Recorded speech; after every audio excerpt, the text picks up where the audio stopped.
The bosses in Kingdom Hearts are undoubtedly one of the game's most memorable highlights. From awe-inspiring battles to frustrating encounters, each boss contributes something unique to the journey of Sora and his friends. Some are absolute masterpieces while others miss the mark, but most add depth to the rich story this game tells. In this ranking, I'll dive into all 44 bosses, from the main story, secret bosses, and most of the Colosseum challenges, scoring them in 4 categories. Enjoyability, how fun the fight is. Difficulty, is it fair, rewarding? Design, how creative or visually striking are the bosses? And the story, how well does it actually fit the narrative of Kingdom Hearts? So let's start with boss number 44. What can I even say about this boss? Outside of its entrance, there's nothing redeeming about it. Mechanics? Bad. Strategy? Non-existent. It's just a mindless hack and slash grind hoping it dies before you do. This one easily earns its spot at the very bottom of the list. Genie Jafar had the potential to be an epic climactic boss fight. Instead, we got a parrot chase. Instead of engaging with Jafar directly as a powerful menacing foe, you're awkwardly chasing Iago around a clunky platforming environment. It completely deflates the excitement, turning what should be a strategic, stress-filled boss fight into an exercise of patience. Jafar's attacks are slow and ineffective. If he at least used powerful screen-filling spells and environmental hazards to press you while you attempted to chase down the lamb, this fight could have been more than a dud. Instead, you're button mashing till Iago runs out of juice. This fight was such a letdown, which is crazy considering the next boss on this list. Jafar, only slightly better than his genie form. After taking the lamp from Aladdin, he wishes for Genie to crush them, which is scary at first, until you watch Genie slowly move his way to you and proceed to miss every attempt at a strike. So much for all powerful, right? Jafar is the king of trolling, goading you to get close to him, then flying to the other side of the massive boss arena. It's like playing a game of tag with that kid who hides in his room with the door locked. His only upside is the fact his spells actually pack a punch. I don't like to admit it, but my first fight with him, I got double tapped into oblivion. Yes, somehow I died to this boss. Oogie's mana is the definition of missed potential. The concept is solid. His house being consumed by darkness is a great visual and thematic touch, but the actual boss fight is an absolute pain. Platforming in this game is a nightmare, and Oogie's mana is a perfect example of this. You are clumsily climbing and fighting the camera just to destroy those cursed orbs of darkness, and nothing kills the vibe faster than finally reaching what you think is the last one, only to realise, wait, there's more? Now you're backtracking, scouring every nook and cranny for that one orb you missed, praying you don't fall and have to start all over again. This fight could have been something special with tighter mechanics or better indicators for the remaining orbs. Instead, it's a frustrating mess that overstays its welcome. The darkness may have consumed Oogie, but it definitely tried to consume my patience too. You fought for your life, lost your best friend, made a promise to your crush, came back from the dead, ready to seal the final keyhole, and then you were greeted by this.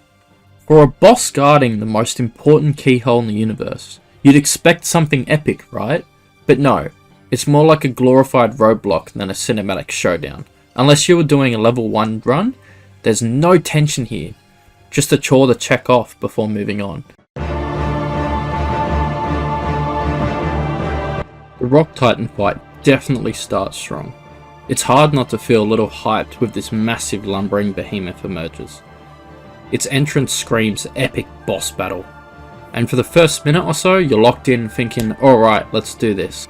But then reality sets in. Fighting a literal mountain is about as exciting as, well, fighting a mountain. The Rock Titan moves slowly, telegraphs its attacks so much that even Donald could dodge them, and has an absurd health pool that makes the fight drag on. Sure, the heavy damage keeps you from zoning out completely, but once you've figured out its simple free move loop, it's less a battle and more of a grind. It's not outright terrible.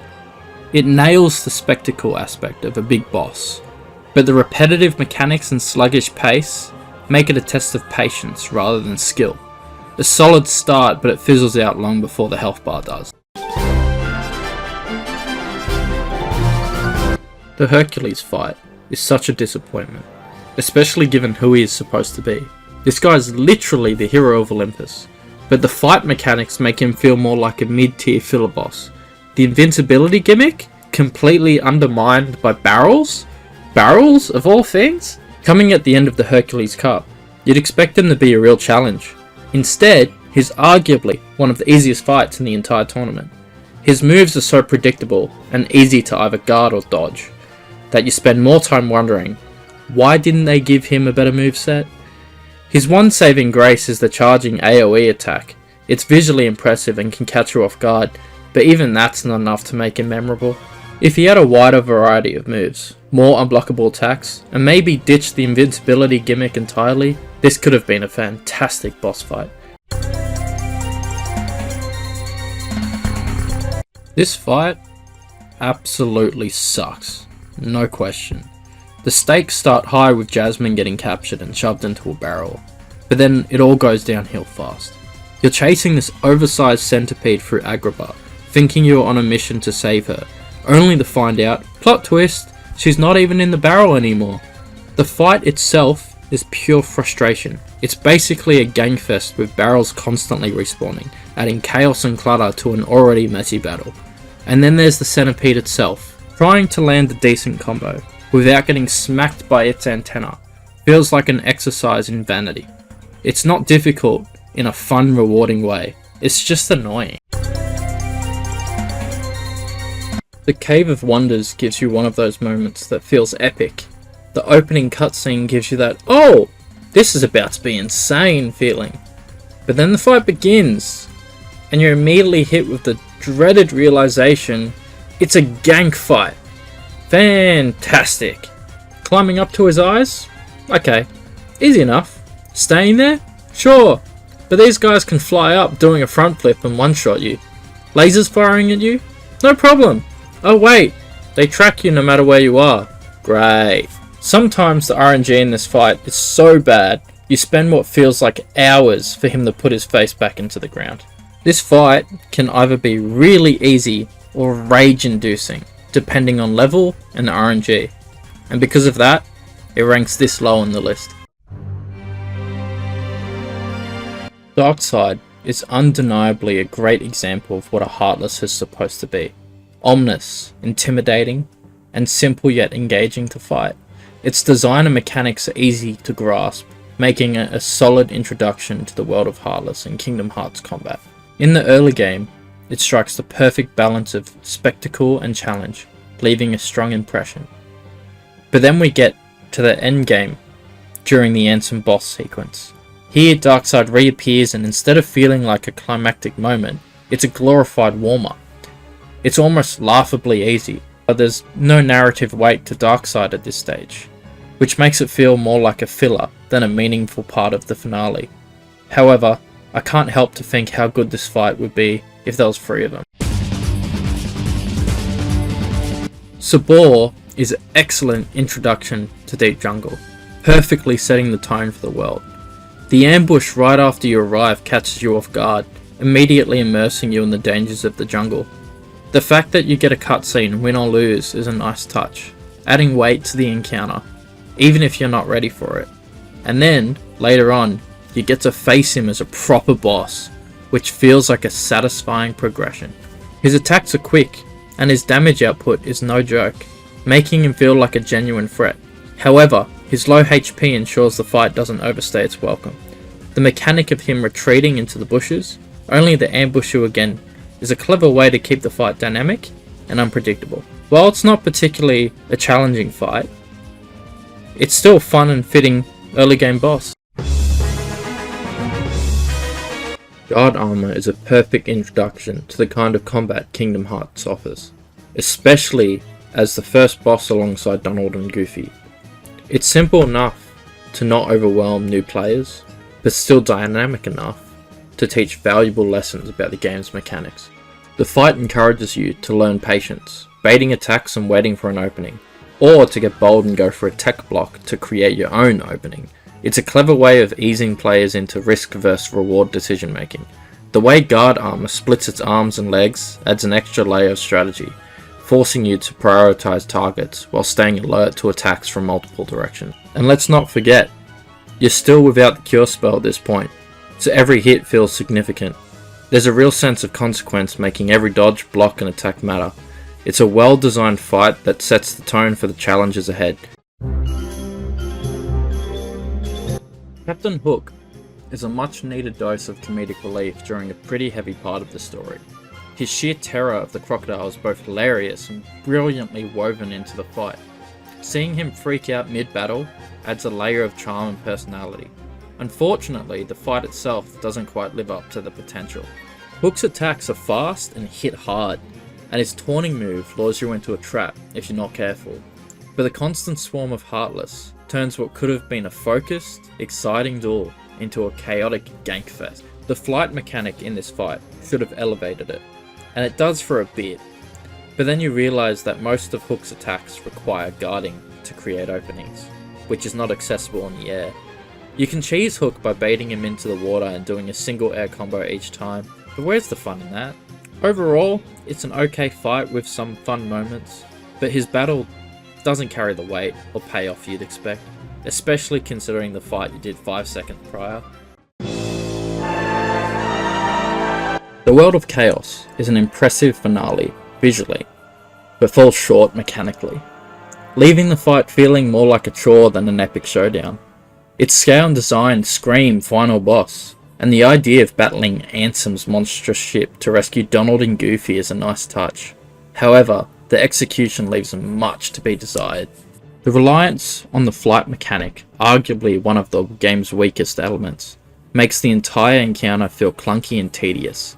And let's talk about those lasers during the final Ansem phase, relentless and infuriating, turning what should be a climactic duel into an exercise in frustration. Despite the cool design and thematic elements, the fight lacks the sense of strategy or satisfaction that a finale should deliver. It doesn't feel like a grand combination of everything you've learned throughout the game, just a flashy grind. For the final boss, it was a little bit of a letdown.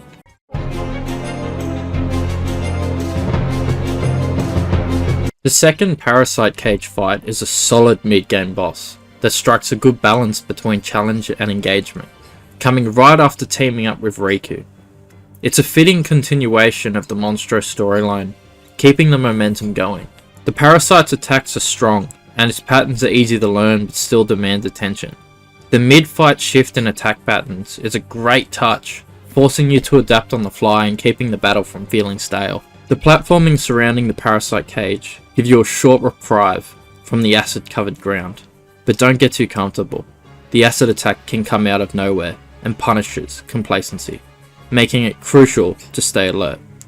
Getting to the cage's head for the crucial stun moments adds a layer of extra strategy, rewarding careful positioning and timing. Its design is both unique and perfectly suited for Monstro, making the boss visually memorable as well as mechanically interesting.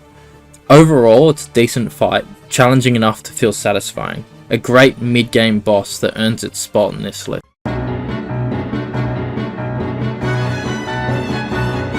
Maleficent's fight had so much potential, given the build-up throughout the game. She's the mastermind behind much of the chaos, manipulating Riku and scheming against you from the start, so facing her should have felt monumental.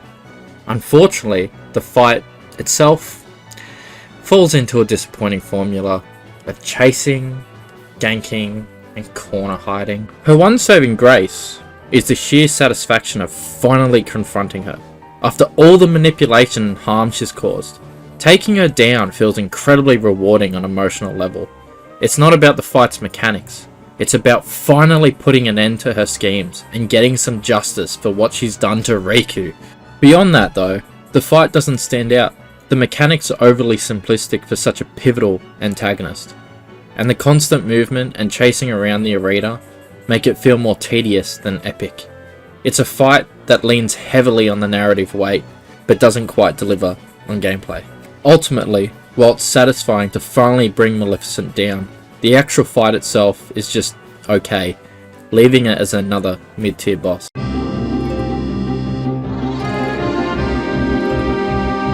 Lock, shock, and barrel are the perfect combination of infuriating and satisfying. After they steal your homemade heart and hand it off to Oogie Boogie, throwing it down a pipe just to add insult to injury, you are left with nothing but the desire to absolutely obliterate these little troublemakers. Thankfully, you get your chance to do just that. The fight kicks off with the trio working together, and their movesets complement each other well, making the start of the battle surprisingly challenging. Each one has their own quirks, and the way they pay off each other forces you to stay on your toes. However, as the fight goes on, and you start taking them out one by one, the difficulty decreases, and the satisfaction level skyrockets. What really makes this fight shine is how fun it is to lay the smackdown on these mischievous pests. It's not the most mechanically deep or challenging fight, but it nails the fun factor, making it one of the more enjoyable encounters.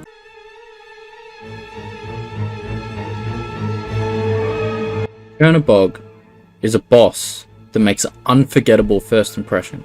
He's massive, terrifying, and oozes menace. His appearance feels like it should be a pivotal moment, yet the lack of build-up leaves it feeling oddly out of place. One minute you are working through the end of the world, and then next, bam! Here's Chernobog. It's an iconic Disney villain who deserved more narrative weight leading up to this fight. Mechanically, the battle has some strong points. His attacks are devastating, with his lava pillars being especially dangerous. If you're not careful, they can one-shot you.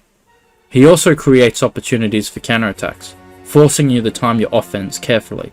However, the reliance on the flying dampens the experience. The clunky aerial combat makes it difficult to fully enjoy what could have been an epic showdown. Chernobog had all the ingredients to be a standout boss, but the lack of build-up and the limitations of the flying mechanics hold it back. It's a fight with high stakes and high potential that doesn't quite deliver, leaves it as a visually stunning but underwhelming encounter.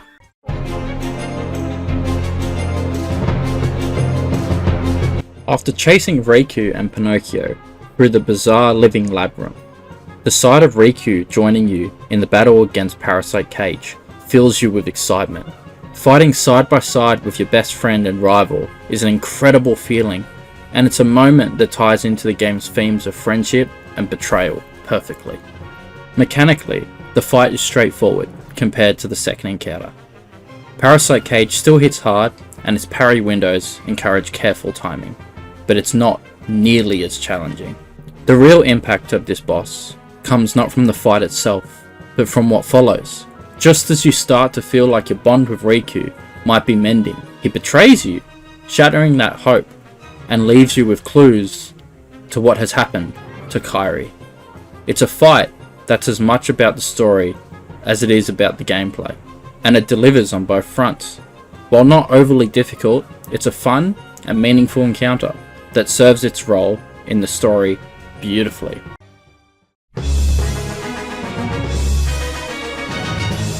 The first encounter with Cerberus at the Olympus Coliseum is an early game standout. His entrance alone sets the tone for the fight. Stomping on Cloud and forcing Hercules to intervene establishes him as a force to be reckoned with. It's an epic introduction for a boss meant to test your growing skills. Cerberus is a well-designed boss for this stage of the game. His attack patterns require a mix of dodging and precise timing, teaching you patience and the importance of choosing your moments to strike.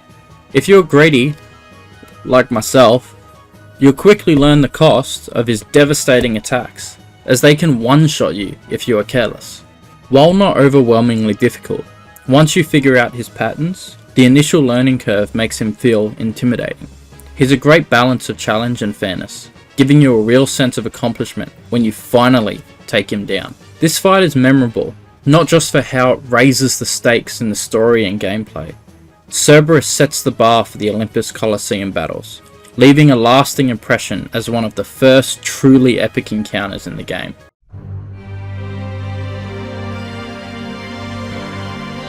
On your second trip to Traverstown, you find the keyhole of the world, just to be met with yet again guard armor. You swiftly beat him, showing how you have grown in strength. However, it gets back up and starts to transform, turning itself into opposite armor. This transformation is an epic moment, turning a seemingly predictable rematch into an exciting new challenge. Opposite armor's revamped moveset breathes fresh life into the fight, requiring you to adapt to its faster and more aggressive attacks. It feels dynamic and rewarding, keeping you on your toes while emphasizing how your journey has prepared you for tougher foes. Beyond the gameplay, this fight serves as a narrative milestone. Discovering the Traverstown keyhole reinforces the importance of your mission, while defeating opposite armor symbolizes your growth as a keyblade wielder. It seamlessly blends story and gameplay, making the fight feel impactful and meaningful. Opposite armor is a standout example of how to revisit and involve a boss encounter. It's an enjoyable and well-designed fight that ties perfectly into the themes of progression and strength, leaving a lasting impression.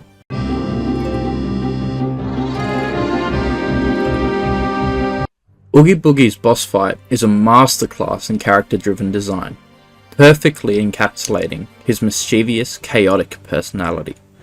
The roulette wheel arena sets the tone, immersing you in his world of random chance and underhanded tricks.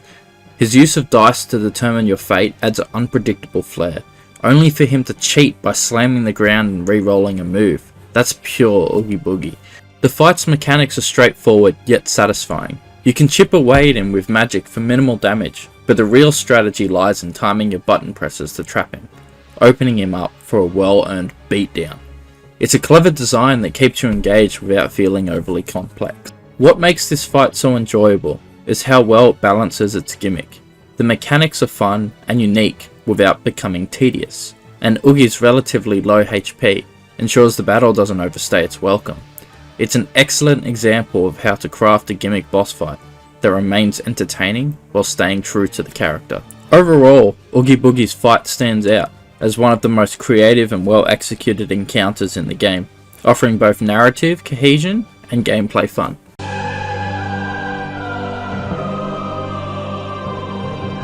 Darkside is the perfect introduction to Kingdom Hearts, setting the tone for the journey ahead with an unforgettable first encounter.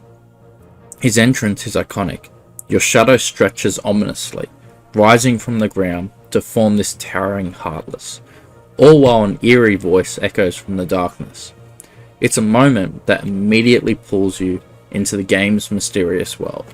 The fight itself is straightforward, designed to reinforce the basic mechanics you've learned in the opening tutorial. You can target his hands or take a more cinematic approach by running up his arm and attacking his head. It's not a particularly difficult battle, but it serves its purpose well, introducing players to combat while showcasing the scale and drama the game has to offer. Even after you win, the narrative impact lingers. Darkside engulfs you in darkness, emphasizing your vulnerability and hinting at the challenges ahead. The sudden transition to waking up on the beach with Kari over you ties the surreal sequence back to reality, adding to the intrigue of the story. While not a standout in terms of challenge, Darkside's role as a narrative and atmospheric introduction earns it a solid spot in the middle of this list.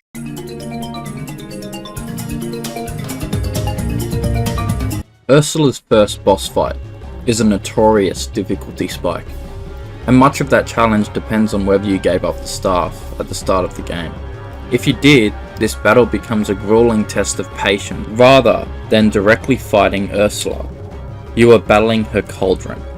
The gimmick requires you to hit it with magic 8 times to stun her, all while she spins around the battlefield, relentlessly punishing you if you are too slow.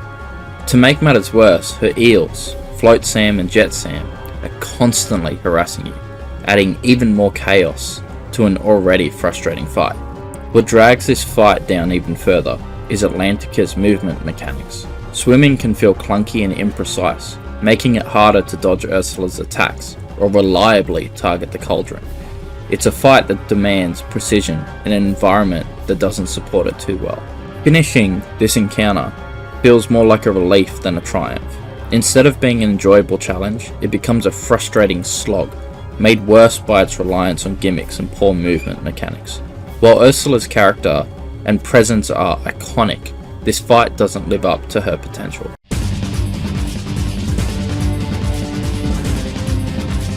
The Clayton stealth sneak fight is a thrilling, memorable moment in Kingdom Hearts, serving as the first true test of your skills.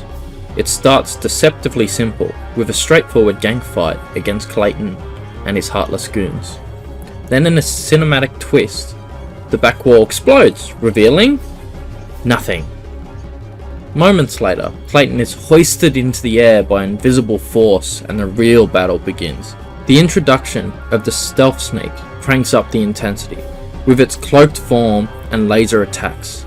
The challenge lies in managing the dual threats, Clayton's relentless gunfire and the stealth snake's devastating physical attacks. Both are heavy hitters, and at this point in the game, you still lack the cure spell, making every hit feel critical. The fight's design forces strategic thinking. Do you focus on the stealth snake, chipping away at its massive health, while dodging Clayton's shots?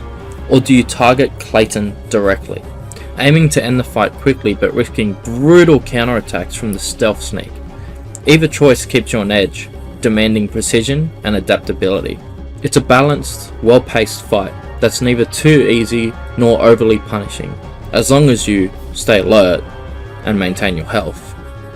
The dramatic reveal of the stealth snake, combined with the high stakes and strategic elements, make this encounter an early highlight of the game.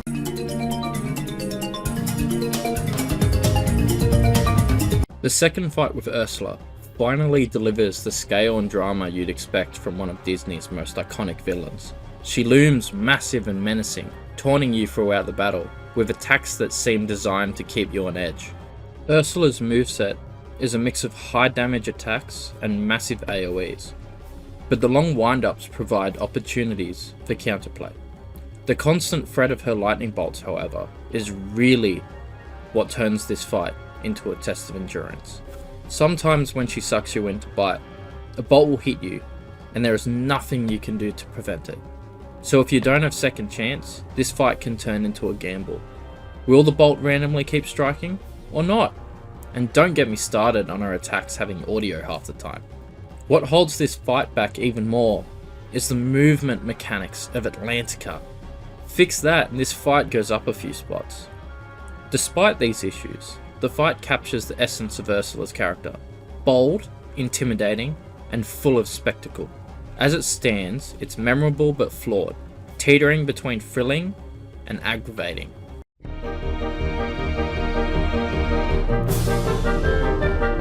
Trickmaster perfectly complements the artistic chaos of Wonderland with its bizarre design. The tall, spindly limbs, tiny torso, and flaming battens make it feel straight out of a dream. Its playful, yet menacing presence is a highlight of early game bosses. His moveset is not too challenging, but getting to a position to attack him is. Jumping up onto the table just for him to smash the table to dust, or when the table just magically starts spinning, throwing you off. The fireball attacks add some intensity, offering a choice between dodging, hiding, or attempting to block them with a perfectly timed swing. For an early game boss, Trickmaster is a standout. Its creative design and clever use of the environment elevate it into one of the most memorable encounters in the game.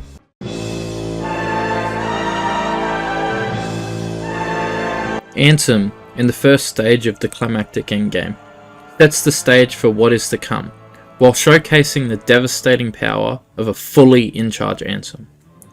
You face him alongside Donald and Goofy, and it adds a sense of camaraderie and stakes. reinforcing the journey that brought the trio to this moment. This fight introduces Ansem's arsenal of attacks, giving you a chance to learn his patterns and mechanics before the intense 1v1 battle that follows. His submit attack is the standout mechanic, turning his guardian heartless into a relentless pursuer that tracks and attacks you. The timing needed to dodge roll and avoid being stunned adds a layer of tension, making it one of the most intimidating moves in the game. However, as is often the case, Donald and Goofy are likely to take the hit, sparing you from its worst effects. While this fight does a great job showcasing Ansem's capabilities and setting the tone for the final confrontation, it's ultimately hindered by its own design. It feels more like a tutorial than a true boss battle. This fight works as a setup for the trials ahead, rather than a standout encounter on its own. The fight with Darkseid, after obtaining the Keyblade, transforms into a cinematic masterpiece.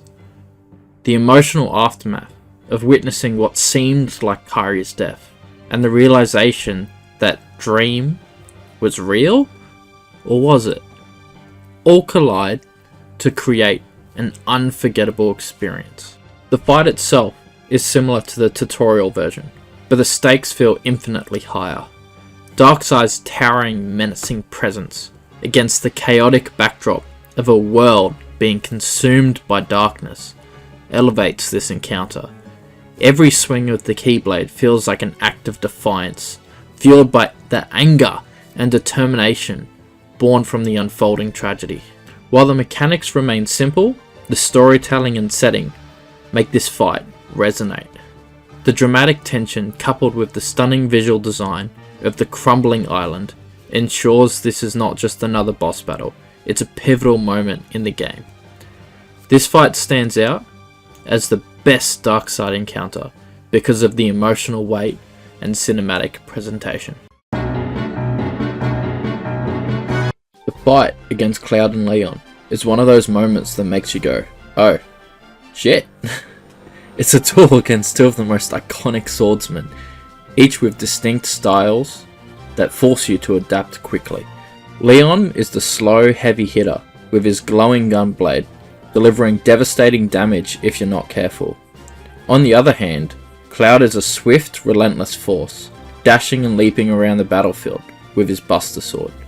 Their contrasting styles make this fight a chaotic test of skill. The challenge lies in deciding your strategy. Do you focus on taking out Leon to remove his powerful attacks, or do you try to ground Cloud before he can overwhelm you with his agility? Either choice demands precision, patience, and excellent timing to exploit their openings while avoiding their crushing blows. Winning this fight feels like a true accomplishment, proving you can go toe-to-toe with two of the toughest fighters. The fight with Hades is a surprising detour. Despite being introduced early and portrayed as a key player in the villainous council led by Maleficent, his battle is entirely optional and has no real impact on the large narrative. Mechanically, Hades is a tough opponent with two distinct forms, his Karma Blue Flame and his Enraged Red Flame. The transition to his Red Flame form can catch you off guard, especially when he starts spinning and unleashing flames in a wide arc. The key is to get close to him during these moments. If you try to run, you'll almost certainly be caught in the flames. His Finger Snap and Hand Flames are his deadliest moves, as they deal massive damage and can't be blocked. However, his Meteor Throw is a double-edged sword for him. If you anticipate it, you can guard him, stun him, and deliver a devastating combo. While the fight itself is challenging and well designed, the lack of story significance holds it back from being truly memorable. The fight against Leon and Yuffie strikes a perfect balance between challenge and storytelling, edging slightly above the Cloud and Leon battle due to its narrative ties. While not as difficult as its counterpart, the design of this battle is excellent, pairing a ranged fighter with a close quarters powerhouse. This dynamic creates a unique challenge that feels more manageable compared to the relentless pressure of Cloud and Leon. Yuffie's nimble ranged attacks and healing ability force you to stay on your toes, while Leon's raw power and glowing blade reminds you of your earlier struggle against him. The balance between these two characters make the fight engaging and keeps you thinking strategically about who to target first. What sets this fight apart is its connection to the story. Facing Leon again alongside Yuffie serves as a symbolic reminder of your growth. No longer the underdog who struggled to even scratch Leon in Traverse Town. You now stand strong enough to overcome both him and Yuffie together. It's a satisfying moment of reflection on how far you've come in your journey.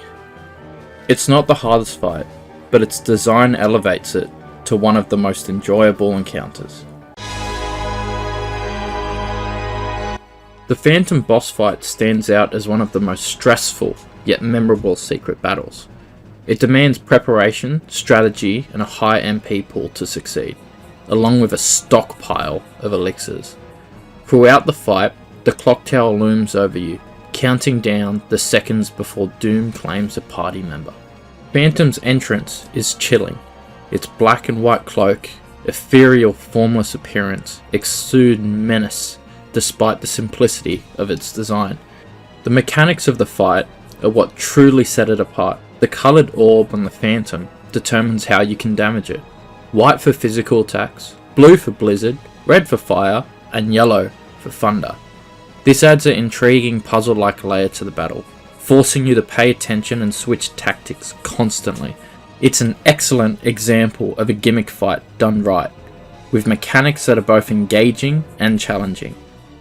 The added stress of the Doom spell keeps you on edge. Casting stop on the clock tower to delay the inevitable creates a constant tug of war between offense and defense. If you let your focus slip or mismanage your resources, the fight quickly spirals out of control. Phantom's design, mechanics, and atmosphere make it one of the most unique fights. While its difficulty might frustrate unprepared players, it's a rewarding experience for those who relish a well-crafted challenge. A perfect inclusion for a secret boss, this fight is a test of both skill and patience. Leon's introduction is one of the most memorable moments early in the game, setting the tone for how formidable the journey ahead will be. Exiting Cid's shop only to encounter this stoic, mysterious swordsman is brilliant. His gunblade and sleek, iconic costume design immediately position him as a seasoned warrior, displaying a quiet but undeniable sense of danger. Leon's deliberate, menacing approach as he creeps towards you to strike, coupled with his charged gunblade shots when you try to keep your distance, makes for a tense and thrilling encounter.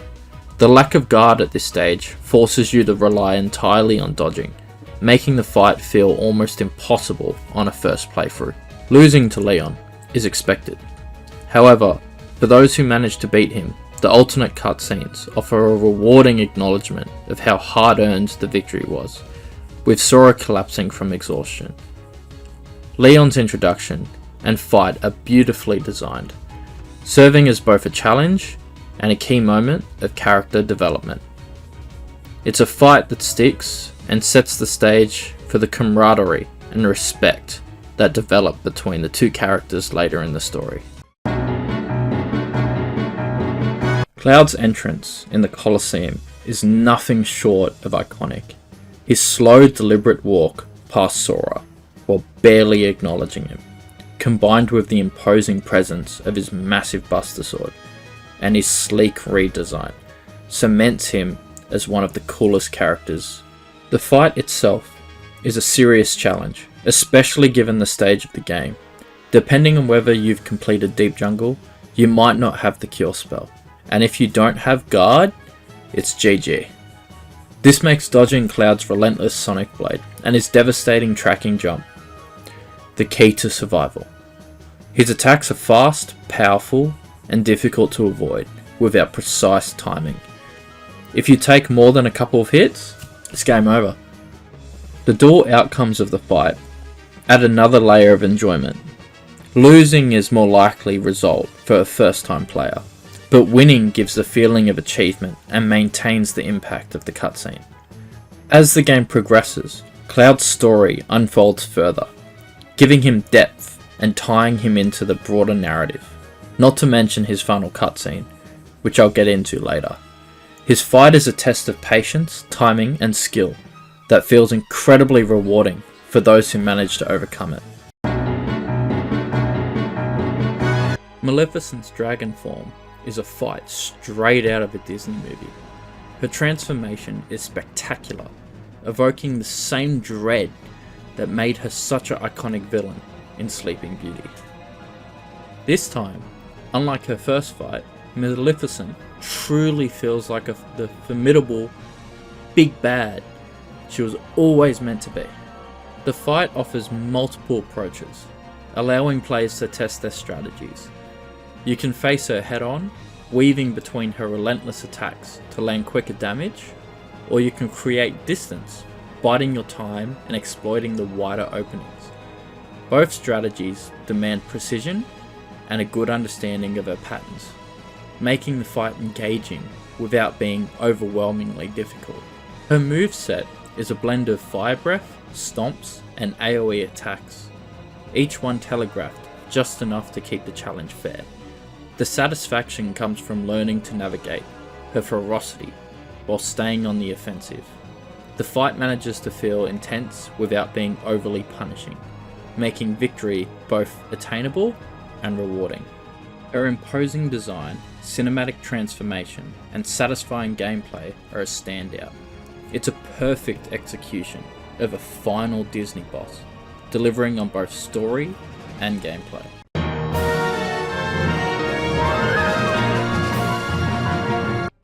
The Ice Titan is an exhilarating challenge that perfectly embodies the scale and spectacle of this world.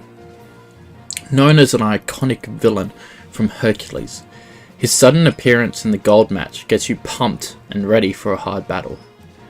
His towering figure and icy demeanour set the stage for a battle that feels truly monumental. The fight itself is a masterclass in precision and patience.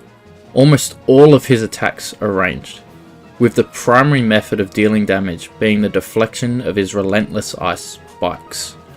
The spikes follow distinct patterns that you need to learn and master to effectively counter them.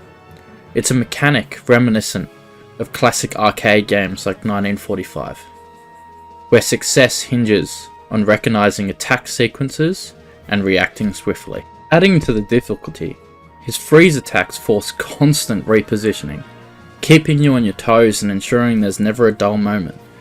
The fight can feel overwhelming at first, especially as the arena fills with his icy onslaught. However, with perseverance and well-timed guards, you will come out on top. Defeating the Ice Titan is a true test of skill, rewarding those who approach with strategy and precision. A true standout and earns its spot on this list.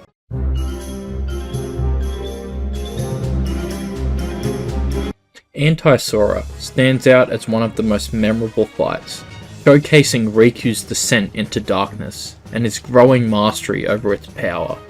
Riku summons Anti-Sora in a shocking jump scare moment as he abducts Kairi, leaving you no choice but to confront this manifestation of darkness head on.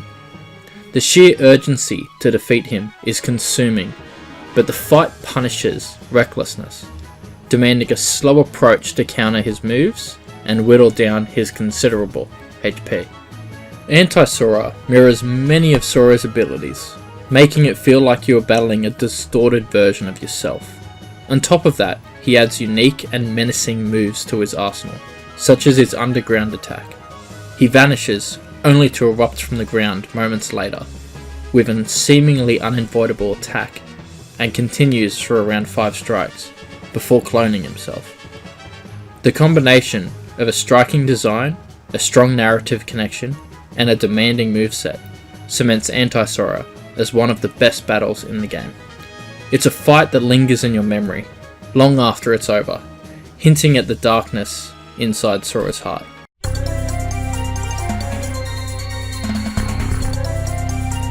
Kurt Caesar is a phenomenal secret boss and a standout challenge.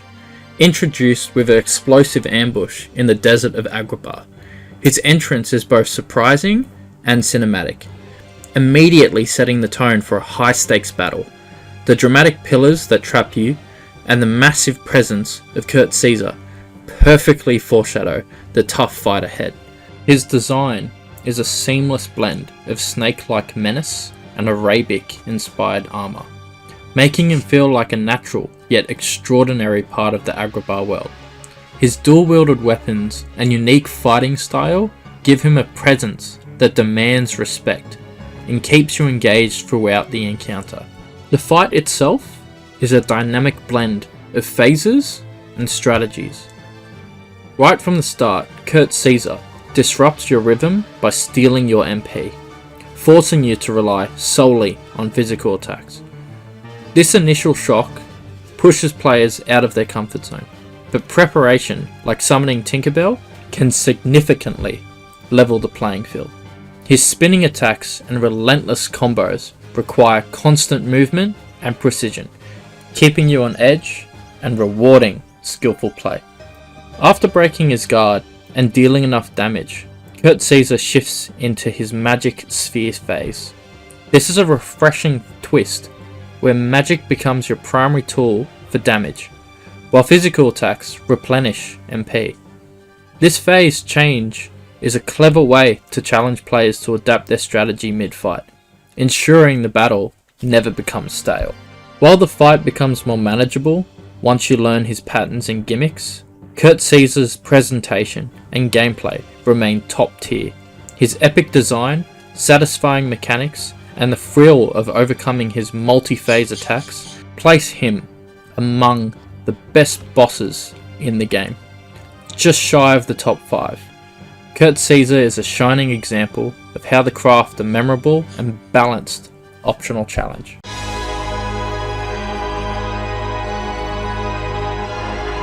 The showdown with Riku in Hollow Bastion is a turning point, both narratively and emotionally. This confrontation marks the peak of your rivalry with Riku.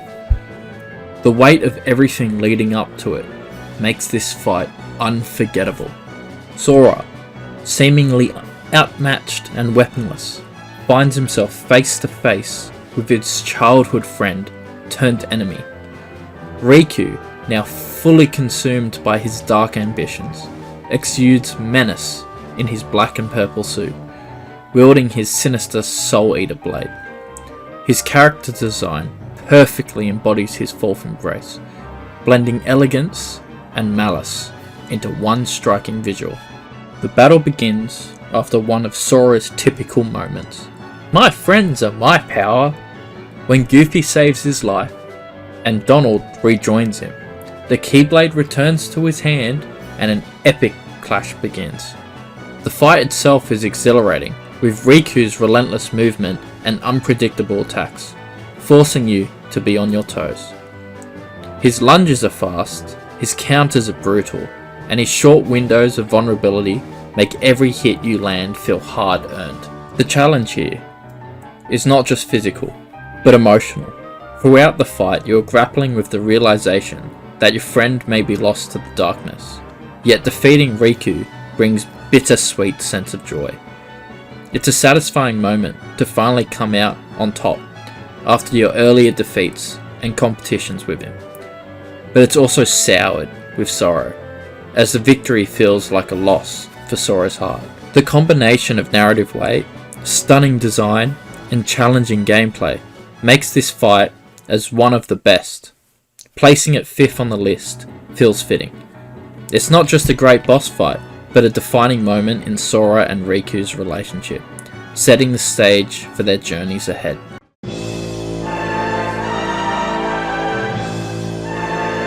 The solo fight with Ansem is a masterpiece of tension, atmosphere, and gameplay, making it feel like the true climax. This encounter perfectly embodies the ending of Sora's journey, pitting him against the embodiment of darkness itself.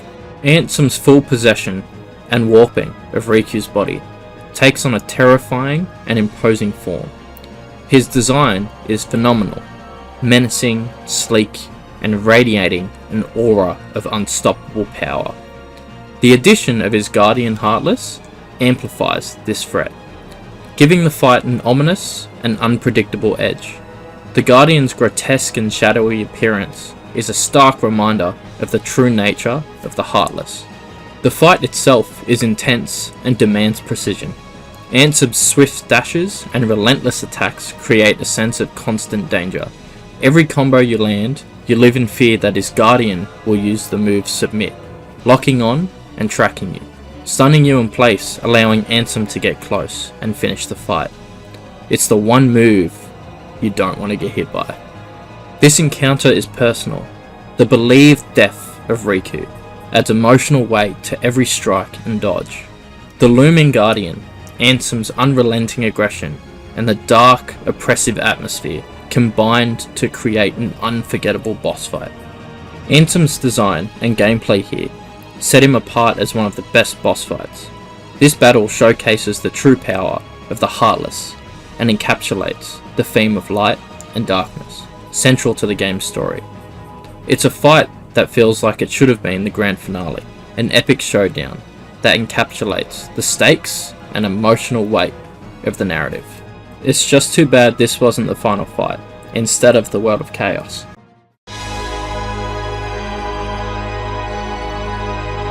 The lead up to this battle is unparalleled. Sora, standing alone over Kari's lifeless body, is confronted by his best friend, now a vessel for the Seeker of Darkness. The scene where Sora collapses to his knees, narrowly deflecting Riku's strike after Kari's call, sets a tone of desperation and determination. The tension is palpable, and when the fight begins, you feel the weight of everything that has led up to this moment. This battle is essentially a heightened version of your previous duel with Riku, but the stakes and mechanics are cranked up to 11. Riku's movements and attacks are faster, more powerful, and more relentless. His calm, taunting approach at the start mirrors his cockiness on Destiny Island. But the fight quickly escalates as he powers up. His strikes gain additional hits, and his attacks become more unpredictable and punishing. Landing a combo on him is a calculated risk, as it almost always results in a devastating counterattack. The pacing of this fight demands absolute focus. Each new phase introduces faster, stronger, and more erratic moves, keeping you on edge. This isn't just a battle, it's a struggle for Sora's best friend and a desperate attempt to protect Kari. Every strike feels like a clash of ideals and emotions, and the soundtrack amplifies this beautifully. By the time you reach the fight's climax, you're not just playing a game, you're immersed in a story about friendship, sacrifice, and the battle against darkness. Riku's black and purple suit, along with the sharp black keyblade designed to unlock hearts, is one of the most striking designs. It perfectly captures the corruption and power Ansem has brought to Riku's body. His animations and visual effects highlight his transformation into a true force of darkness. The cutscene following this fight is one of the most iconic moments in the series. Sora uses Riku's blade to pierce his own heart, sacrificing himself to free the princesses and restore Kari. The mix of sorrow and joy in this scene is a perfect addition to the narrative. It's a heart-wrenching yet hopeful moment, leaving a lasting emotional impact. From its emotional build-up to its mechanical execution, this fight is nothing short of perfection. The relentless pacing, the constant evolution of the fight, and the deep narrative makes it the most replayable and impactful main story boss fight in the game. This fight earns its well-deserved spot at number 3 on this list.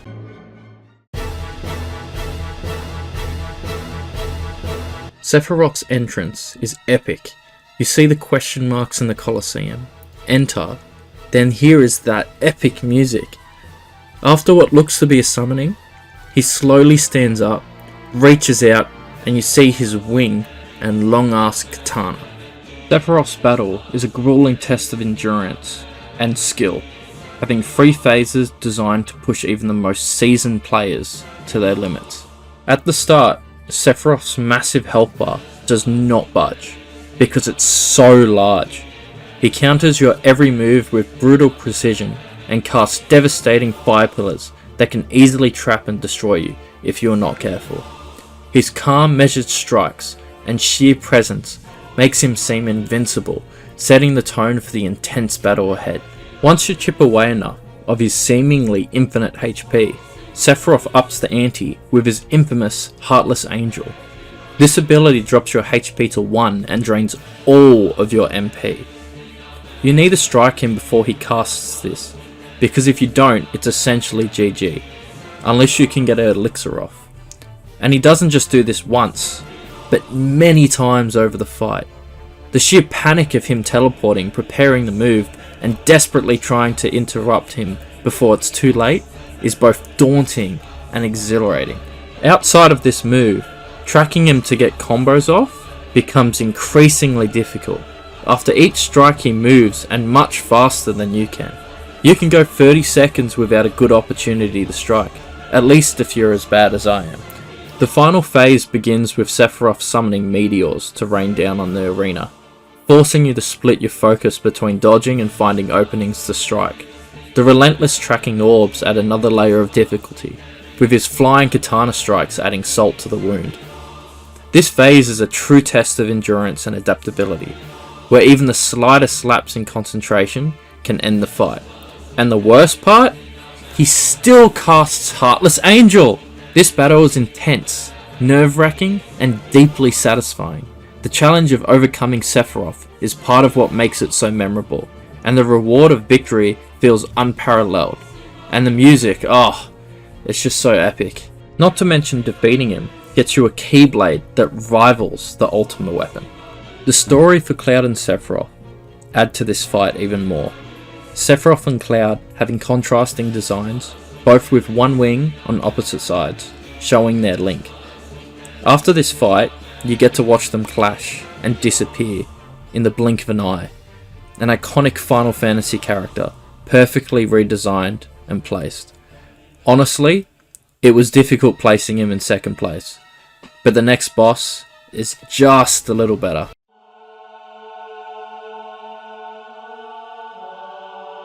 The fight with Unknown is the pinnacle of a good boss design, blending mystery, challenge, and foreshadowing. Introduced in Kingdom Hearts Final Mix, Unknown's presence adds depth to the game, while offering a glimpse into the larger Kingdom Hearts narrative. Unknown's entrance is haunting, phasing in and out of reality with a distorted, cryptic dialogue. He claims Sora is incomplete, and he must test our strength.